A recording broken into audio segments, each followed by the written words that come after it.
Hi guys, welcome back to Snowbound. I am your host, Ember Snow, and today's episode we are going to gear towards the adult film industry. First question, how does your family feel about your work? I mean, they pretty much tolerate it now.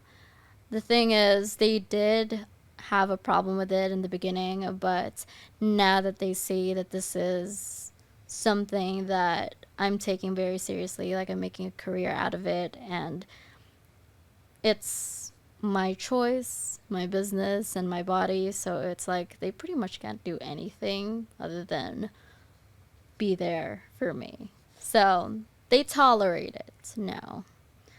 The follow-up question is, have opinions changed now that you've been so successful? It's not due to any level of success. It's mostly, like I mentioned, I mostly made a career out of this industry. I'm not one of the ladies who wanted to just make a quick buck or do this frivolously. I'm actually taking each scene and each job that I actually get very seriously, whether it's for my own content or for other companies. It is a business at the end of the day, and that's how I take it. So that's why my family's just like, okay, I mean, I'm just gonna respect your decision. How long do you plan to work in the industry? Like I said, some people do this job temporarily. For me, this is it. This is my career. I have some goals that I want to accomplish, and I before I even got into the industry, I actually contemplated about this for a while because I knew that once I'm in it, whether I'm in it for just a few jobs or for a long time, it's always going to follow me. So if I plan to do something else with my life, there's always going to be the possibility that somebody's going to see like a one scene of mine. So I thought, I do want to do this. I want to explore this to the best of my ability. And yeah, I do have some goals that I feel like I still haven't accomplished, even though I've been in the business for 5 years now. And I'm making the best of it as much as I can. And also because I feel like this is an industry that I actually belong to. I I love it. I love it so much that I feel like I haven't done enough of it.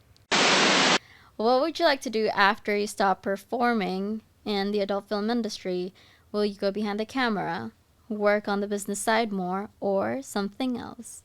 Is there anything besides the adult film industry that you'd like to do? I'm already exploring the directing and producing side of it. I feel like, especially nowadays, we as performers can't just perform anymore. Like back in the day, we are more hands on with what our content is. So that includes directing and producing all in one, and sometimes even editing some of our work. And it is a lot more work. It's not just about showing up and then doing. I am also in pre-production on a few mainstream projects, so if you would like to participate as a donor or investor, we can definitely have a broader conversation about that. But yeah, I feel like there's so many opportunities as a behind the camera.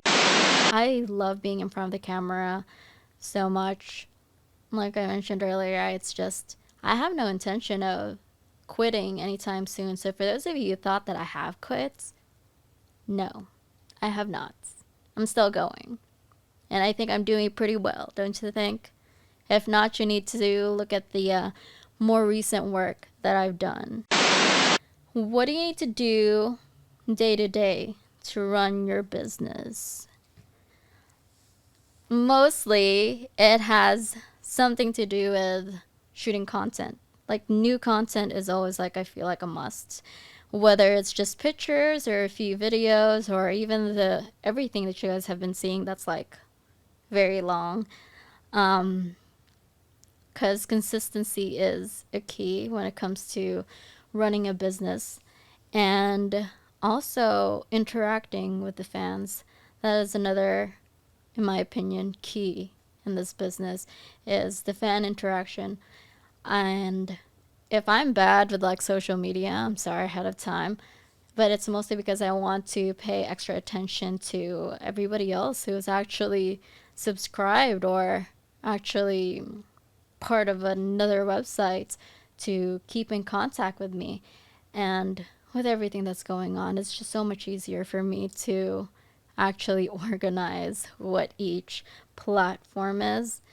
So I have my own system in my mind on how everything works. So yeah, content every day and fan interaction. And another key thing about running this business is it's 24/7. It's like I feel like it just doesn't stop.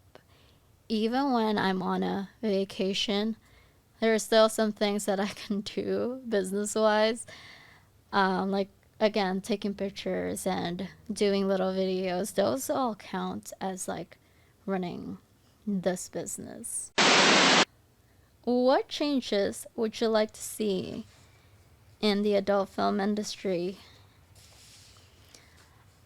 The first one that's like, well, the first and only thing that's popping up in my head right now is, excuse me, and identifying performers with their names as opposed to just their races. Because I feel like our race has become like more of a fetish, and that's just how we're seen now.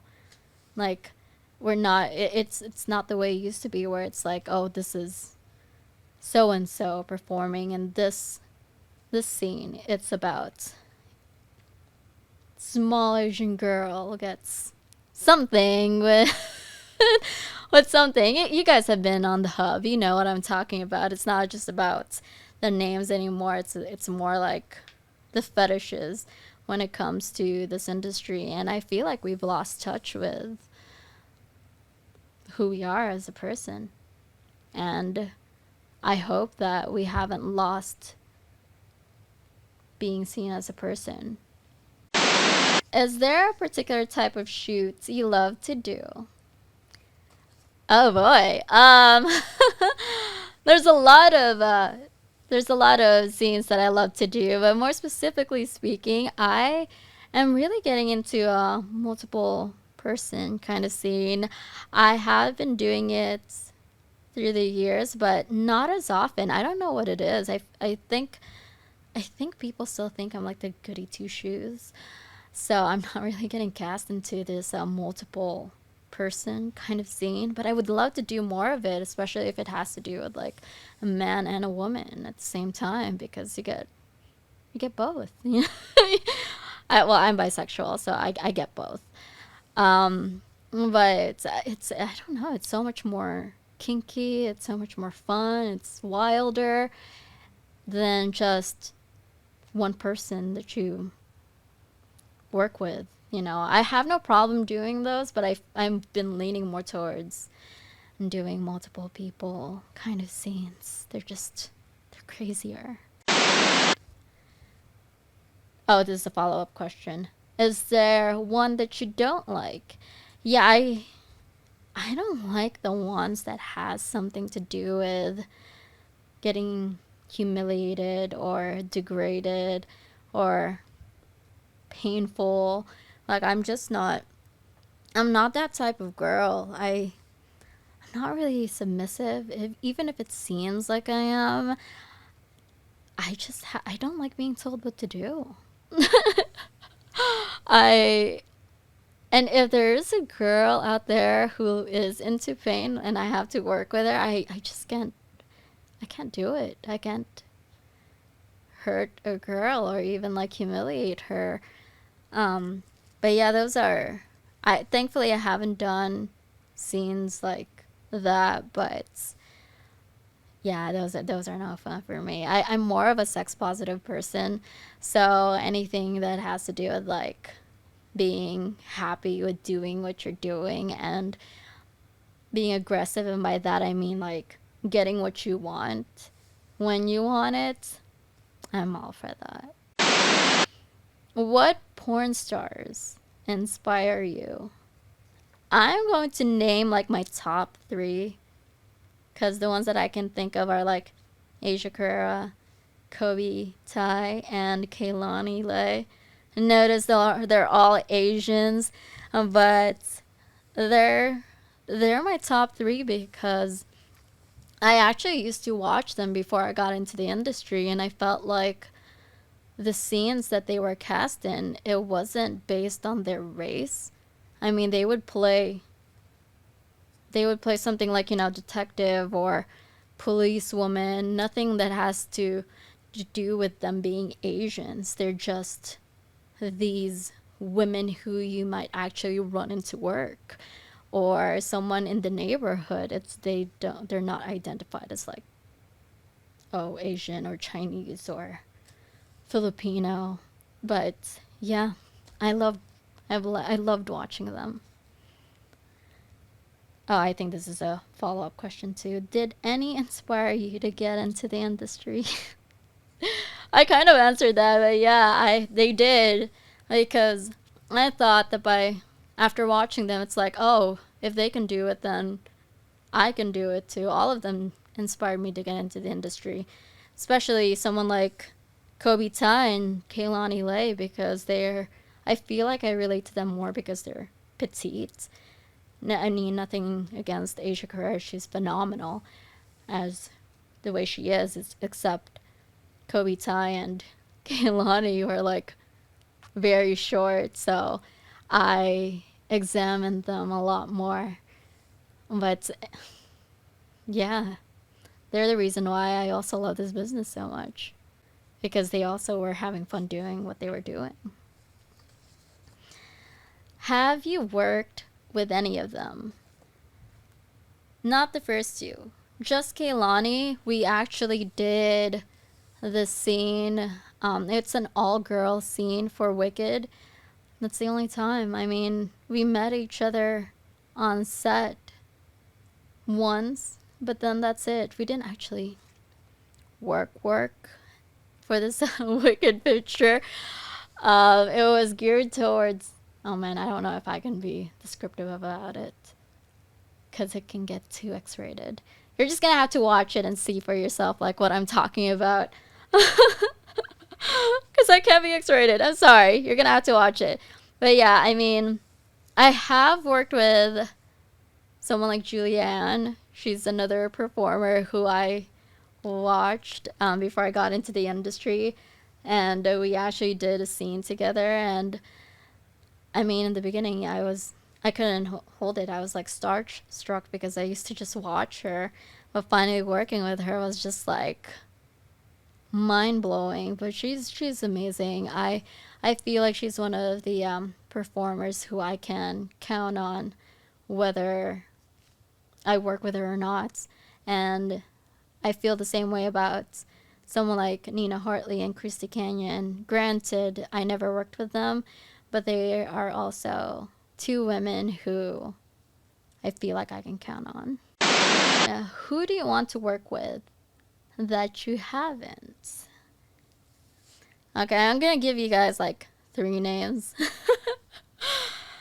Angela White, Kaden Cross, whether she's performing and or directing, and Apollonia. I've always wanted to work with Angela because she's like the one in the industry, and I've always been curious of what it would be like to actually work with her.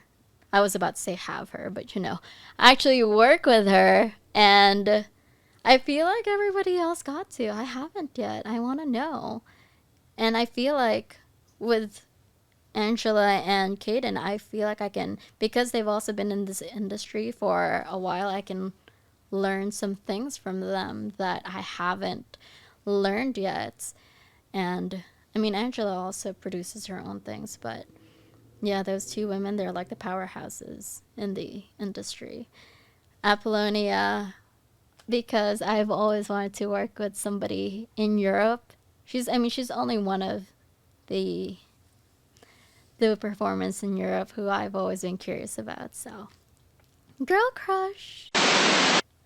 That is it for this episode, I guess.